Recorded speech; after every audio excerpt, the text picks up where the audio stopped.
Friends, I will continue question number 6 from the same exercise 1.3. So question is here, so that f from -1 to 1 और real number पर function defined है given by fx is equal to x by x plus 2. So x is not equal to -2 is 1 कहता है कि इसको 1 proof कीजिए, find the inverse of the function, तब जाके इनवर्स इसका निकालना है। तो ये बताया गया है कि फंक्शन इनवर्स निकालने के लिए 1 1 और 1 2 होना ही चाहिए। इसे भी प्रूफ करता है करने के लिए 1 1, लेकिन हम चेकिंग और 1 1 के लिए करें। 1 1 के लिए हम लोग क्या जानते हैं कि now fx1 equal to fx2 होना चाहिए। तो अब गिवन यहाँ पर दिया हुआ है पहले से कि गिवन क्या दिया हुआ है, fx is equal to x upon x plus 2। तो नाउ fx1 यदि लिखें इसको तो ये क्या हो जाएगा, fx1 is equal to x1 upon x1 plus 2, और fx2 लिखेंगे तो क्या हो जाएगा x2 अपॉन x2 प्लस 2। सो हम लोग जानते हैं कि नाउ फिर fx1 is equal to fx2, so x1 upon x1 plus 2 is equal to x2 upon x2 plus 2। इस तरह से क्रॉस मल्टीप्लिकेशन करेंगे, क्या होता है मिलता है, देखते हैं x1 x2 plus 2x1 is equal to x1 x2 plus 2x2। So therefore x1 x2 cancel out and 2x1 is equal to 2x2, so 2 obvious cancel, x1 is equal to x2, और ये कह सकते हैं कि f is 1 function हमारा हो गया। कहता था 1 1 प्रूफ करने के लिए inverse find the inverse of the function f कहता निकालने हैं। तो इनवर्स निकालने के लिए हम ऑनटो पर यदि बात करें तो ऑनटो के लिए हम लोग क्या करते हैं, let y equal to fx या let fx equal to y जो भी कहें। अब देखा जाए fx को हमने क्या माना है, y माना है, ऐसे करके लिखते हैं fx इक्वल टू y, और तब क्या हो जाएगा यहाँ पर fx is equal to y है। So fx is given x plus x by 2 is equal to y। So cross multiplication xy plus 2y is equal to x। So xy minus x is equal to 2y। So x common y minus 1 is equal to 2y। So minus x common ले लीजिए यहाँ पर, 1 minus y equal to minus 2y हो जाएगा, और minus minus cancel, minus cancel हो जाएगा, तो x 1 minus y equal to 2y। So y is equal to, sorry y x निकालना है, x is equal to 2y upon 1 minus y। यहाँ पर एक बात क्लियर दे दिया है कि -1 to 1 के बीच लेना है रियल नंबर पर, और यहाँ -1 यानी कि यह एक्सेप्ट क्या करेगा, एक्सेप्ट 1 को छोड़ के, ये एक्सेप्ट 1 यदि हम छोड़ दें यहाँ पर तो ये क्या हो जाएगा, टोटल रियल नंबर के लिए ये फंक्शन डिफाइन है। देखेंगे यहाँ पर गौर करेंगे, x equal to 2y by upon y minus y, ये बिलोंग्स टू r है, यू है the condition. So 2y upon y minus y belongs to r, here कह सकते हैं कि y is also, y is a real number, y is a real number, यहाँ पर y is a real number है, एक्सेप्ट किसका, 1, क्योंकि y इसलिए 1 नहीं लेना है, 1 लेंगे तो यहाँ पर 0 हो जाएगा, 0 हो जाएगा तो ये पूरा फंक्शन क्या हो जाएगा, फिर नॉट डिफाइन हो जाएगा। तो कहने का मतलब क्या है, अकॉर्डिंग टू द क्वेश्चन में कहता है कि नहीं आप उस पर काम नहीं करें, 1 को छोड़ के काम करें। तो x equal to 2y upon y minus y, so except 1।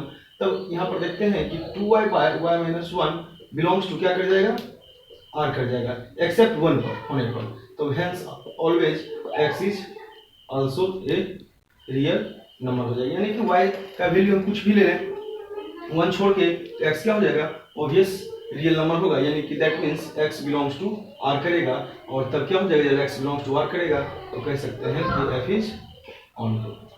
यहाँ पर क्लियर हो गया कि 1 भी है और ऑनटो भी है। तो अब इसका जब हम इनवर्स निकालेंगे, इनवर्स कैसे निकलता है इस पर डिस्कस करते हैं, इसको राइट डाउन करना है।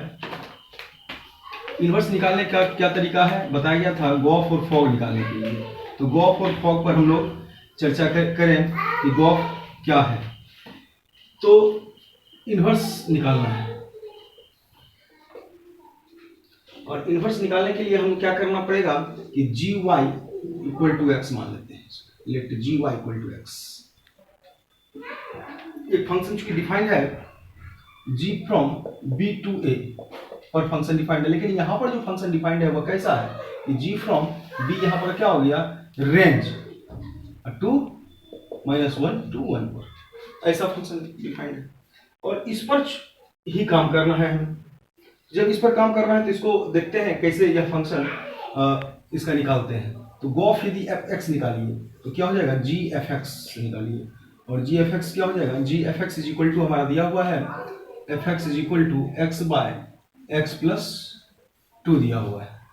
तो यहाँ पर यदि बात करें हम एक्स बाय एक्स प्लस 2 और जी वाई, यानी कि यहाँ जो फंक्शन निकाले हैं हमने माना है लेट,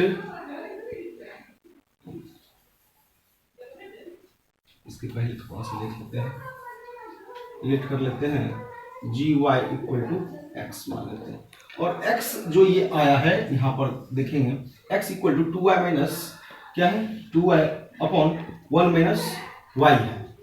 तो इसका मतलब क्या हो गया, जी वाई इक्वल टू एक्स का यहाँ क्या हो जाएगा 2y अपॉन 1 माइनस y। ये यहाँ पर हो सकता है G Y equal to X मैंने माना, तो G Y equal to 2y upon 1 minus y। इसी पर हम अब यदि गॉफ को निकालें तो G O F x equal to G F X, और G F X equal to क्या है x बाय एक्स प्लस 2 है। इस पर थोड़ा सा देखेंगे अब फंक्शन कैसा है। अब देखिए फंक्शन किस प्रकार आ गया, जी एक्स है यहाँ पर, अब हमें चलना है इस पर लेके, तो ये कैसा दे देगा जी वाई, इसका मतलब यहाँ पर जी, अब इस टर्म में लिखते हैं y का वैल्यू प्लेस कर दीजिए, तो क्या हो जाएगा 2 into Y X upon X plus 2 upon 1 minus X by X plus 2। अब इस पर थोड़ा सा देखते हैं क्या होता है, 2x by X plus 2 upon ये x प्लस 2 हो जाएगा, और ये x प्लस 2 माइनस ये x हो जाएगा, ये x plus 2 cancel and x minus x cancel upon 2x by 2, so 2 cancel is equal to x। यहाँ पर हमें मिल गया कि G O F x is equal to क्या मिल गया, x मिल गया। और यही चाहिए भी था, यदि यह ऐसा निकल जाए गॉफ, और गॉफ क्या होता है हमारा कि आई ए एक्स इक्वल टू एक्स, ऐसा गॉफ इक्वल टू आई ए होता है। यानी कि यहाँ से फंक्शन हमारा क्या हो गया, आई ए एक्स हमें मिल गया। और अब क्या होगा कि फॉग पर हम काम करेंगे, तो फॉग पर काम करने के लिए देखते हैं क्या होता है, फॉग वाई लेंगे और उस पर भी वाई आ जाएगा, तब इसका इन्वर्स निकल जाएगा। यानी कि ये कंडीशंस तो चाहिए था कि गॉफ इक्वल टू क्या चाहिए था, आई ए चाहिए था। यदि आप यहाँ पर देखेंगे तो इसको यदि हम आई ए एक्स लिख दें, आई ए लिख दें और यहाँ पर ऐसा रखें इसको गॉफ एक्स, तो क्या हो जाएगा गॉफ इक्वल टू आई ए हो जाएगा। इसे लिखें थोड़ा सा और क्लियर हो जाएगा, G O F equal to I A वहाँ पर। और हमें अब क्या चाहिए, F O G equal to I B चाहिए। तो हम यहाँ पर फॉग पर काम करेंगे, तो एफ जी वाई हो गया यह, और एफ जी वाई क्या था, अभी हमने फंक्शन लिया था G Y equal to 2y upon 1 minus Y, ऐसा लिया था। और अब इसको फंक्शन को किस पर ले जाना है, तो x बाय एक्स प्लस 2 पर, तो क्या हो जाएगा ये 2y by 1 minus Y by 2y by 1 minus Y plus 2, और ये दे देगा क्या, देखते हैं, यह दे देना चाहिए हमें y, so 2y upon 1 minus Y, so 1 minus Y and 2y plus 2 से मल्टीप्लाई हो जाएगा, तो 2 माइनस 2y। देखिए ये कैंसिल हो गया यहाँ पर, और यहाँ पर क्या हो गया, ये 2y अपॉन ये 2y कैंसिल, 2 कैंसिल, और ये हो गया y मिल गया।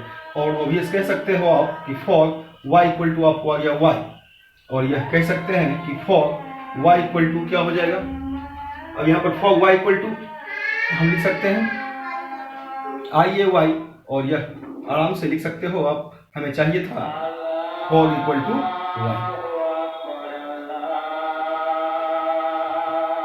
इस तरह से फॉग भी मिल गया और गॉफ भी मिल गया, बी लिखिए, ये मिल गया। और जब ये मिल गया तब हम अब इसके बाद क्या निकालेंगे, इन्वर्स निकालेंगे। तो इन्वर्स अब क्या होगा, इसका जो इन्वर्स होगा हमने लिखा था एफ इन्वर्स जी, और एफ इन्वर्स जी जो होता है यानी कि इस तरह से लिखाए थे जी वाई। और अब जी वाई क्या माने हैं, जी वाई क्या माने हैं 2y बाय 1 माइनस वाई। सो यह जो है सो क्या हो जाएगा, पूरा इन्वर्स क्या हो जाएगा 2y बाय y माइनस 1। ये कैसे हुआ, थोड़ा सा और भी यदि हम देखें तो क्लियर हो जाएगा। किस तरह से होता है कि हमने किया था कि fx इक्वल टू वाई, और इसी को हम f inverse y equal to x लिखते हैं, इधर ले आते हैं तो क्या हो जाएगा f inverse y equal to x होता है। क्लियर है यहाँ पर। तो अब देखेंगे ये जो x का जो वैल्यू आया यही तो f इनवर्स y हो रहा है, और हम क्या लिखे थे कि f inverse equal to G, यानी कि f inverse y equal to G Y, और x को हम लोग जी वाई माने थे। यानी कि क्लियर है कि f inverse y equal to G Y माने थे। अब ये नहीं हो गया f inverse equal to G और f inverse equal to G हो गया, तो दैट मींस क्या हो गया कि f inverse equal to 2y upon y minus y, यही क्या हो गया f इनवर्स निकल गया। इस क्वेश्चन में इतना ही था 6 नंबर में। 7 नंबर क्वेश्चन है, इस पर भी हम लोग थोड़ा सा देखते हैं 7 नंबर क्वेश्चन में क्या है।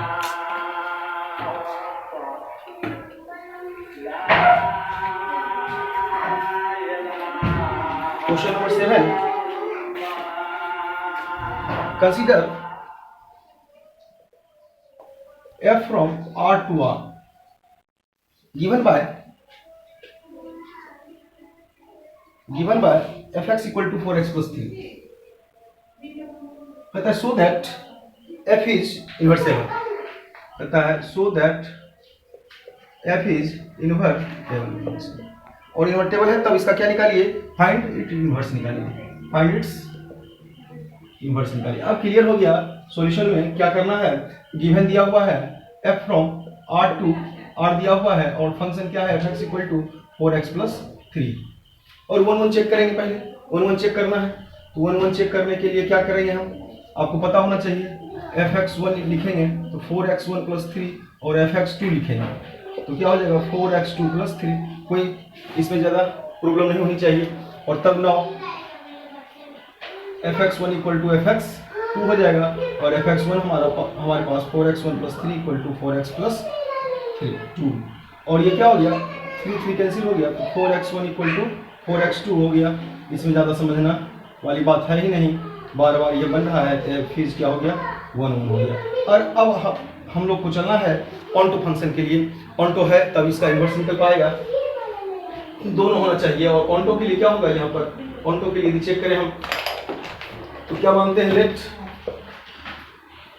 क्या मानेंगे y इक्वल टू fx, और देखिए यहाँ पर क्या है fx equal to 4x plus 3 है, यानी कि y equal to 4x plus 3 हो गया। और इसको क्या करते हैं x का हम लोग वैल्यू निकाल लेते हैं यहाँ से, तो y minus 3 equal to 4x, और यहाँ से क्या हो गया कि y minus 3 equal to 4x, सो x equal to y minus 3 upon 4। अब ये क्लियर है, ये इस तरह से हम लोग काम करते थे, और fx इक्वल टू dy आ जाता था तो क्या हो जाता था, वह ऑन्टो हो जाता था। और यहाँ पर देखेंगे कि ये y माइनस 3 ऑब्वियस क्या है, बिलोंग्स टू r, हमारा रियल नंबर है, यानी कि कोई भी वैल्यू y का लेंगे यहाँ पर, एनी वैल्यू ऑफ y, सो क्या हो जाएगा एनी वैल्यू ऑफ y यदि लेंगे तो y is a real number है यहाँ पर, और तो ऑब्वियस क्या हो जाएगा y minus 3/4 belongs to real number करेगा ये, क्योंकि y minus 3 belongs to r का मतलब हो गया कि y का any value of y whenever we take, so y minus 3 upon 4 belongs to r, obvious. जब y minus 3 belongs to r, यानी कि अब क्या हो गया y माइनस 3 अपॉन 4, कोई भी वैल्यू सपोज करते हैं 1 minus 3 upon 4 minus 2/4, so minus 1/2, so this value 1 minus 1/2 is equal to x equal to minus 1/2, so x equal to minus 2, x equal to minus 1/2, so x obvious belongs to r, यानी कि x भी belongs करिए और y भी belongs करिए। ये तो onto में दिखाना है कि यदि यह पूरा रियल नंबर इसके लिए कर रहा है तो इसके लिए भी रियल नंबर पूरा का पूरा रियल नंबर करना चाहिए, पूरे के लिए पूरा रियल नंबर करना चाहिए जो भी फंक्शन हो, तब वही ऑन्टो फंक्शन होता है हमारा। इसीलिए यहाँ पर क्या हो गया, यह ऑन्टो फंक्शन हो गया, यानी कि हियर क्या हो जाएगा, hence x is also belonging to real number, that is कह सकते हो कि x belongs to R, hence f is onto. अब ऑन टू निकल गया। अब इसके बाद हम लोग इनवर्स की ओर चलते हैं। इनवर्स पर चलने के लिए क्या करेंगे, गॉफ निकालेंगे। गॉफ और फॉग निकालना पड़ता है, तो गॉफ निकालेंगे तो फिर देखिए, तो गॉफ निकालने के लिए g from b to a, यहाँ पर हमारा क्या दिया हुआ है, b टू a में r टू r ही दिया हुआ है फंक्शन, कोई दिक्कत नहीं, g from r to r ही दिया हुआ है। और लेट हमको क्या मानना है, gy इक्वल टू x मानना है। और x क्या निकला है यहाँ पर, यही तो निकला है, x equal to y minus 3/4, इसी को लेकर आगे बढ़ जाना है। तो y माइनस यानी कि क्या हो गया आपका, gy equal to y minus 3/4 belongs to, ये r करेगा, यानी कि कोई वैल्यू लेंगे तो यह रेंज पर भी काम करेगा, ये पूरा रेंज देगा। तो अब हमें क्या निकालना है, इसका गॉफ निकालना है और फॉग निकालना है। इतना निकाल के फिर इनवर्स निकल जाएगा, तब यही इनवर्स भी हो जाएगा। यदि आप गॉफ निकालिए तो G O F x is equal to क्या हो जाएगा, G O F x equal to g of fx, और g fx में क्या दिया हुआ है, देखिए fx इक्वल टू क्या दिया है, 4x प्लस 3, और gx इक्वल टू फिर क्या दिया हुआ है यहाँ पर g के इस रिगार्डिंग में देखिए y, यानी कि y माइनस 3/4, सो क्या हो जाएगा, अब यहाँ पर y माइनस 3/4 है, इस तरह का हमें चाहिए, तो ये क्या हो जाएगा, y का देखिए 4x प्लस 3 माइनस 3/4 हो जाएगा, 3 कैंसिल 4, और ये बच गया 4x/4, 4 कैंसिल, सो x हो गया। यानी कि आपको यहाँ मिल गया क्या, G of x is equal to मिल गया x। और जब यह मिल गया, इसी को तो कहते हैं कि यहाँ पर थोड़ा सा देखते हैं कि गॉफ इक्वल टू क्या मिल गया हमको, G O F x is equal to हम लिख सकते हैं IA x, यहाँ पर दे सकते हैं आइडेंटिटी फंक्शन, और यह गॉफ इक्वल टू हमको IA मिल गया। यही तो लाना था। इसके बाद हम लोग अब फॉग पर यदि वहां पर IB ले आते हैं तो इसका मतलब यह क्या हो गया, इसका इनवर्स निकल जाएगा। इसको थोड़ा सा छोड़ के यहाँ पर रखेंगे, gy equal to y minus 3/4, क्योंकि x ये x ही तो है। अब देखिए क्या करना है,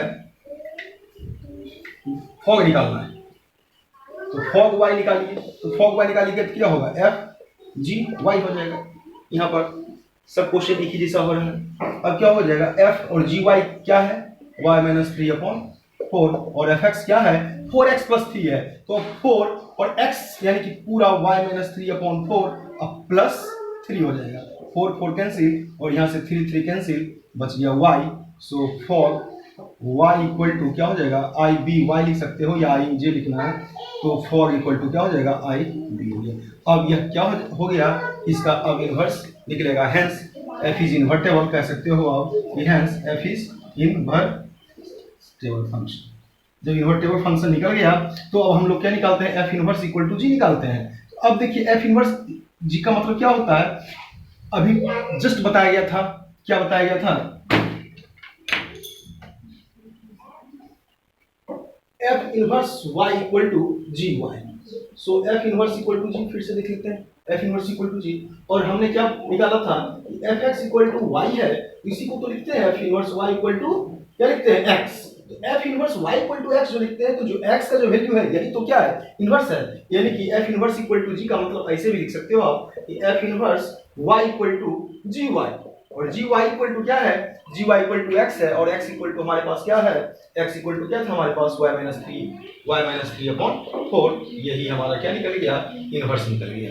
इसी तरह से यह क्वेश्चन भी फिनिश हो गया। इसको जब तक 1-2 बार नहीं बनाएंगे तब तक यह क्वेश्चन समझ में आने वाला नहीं है, बार बार बनाएंगे।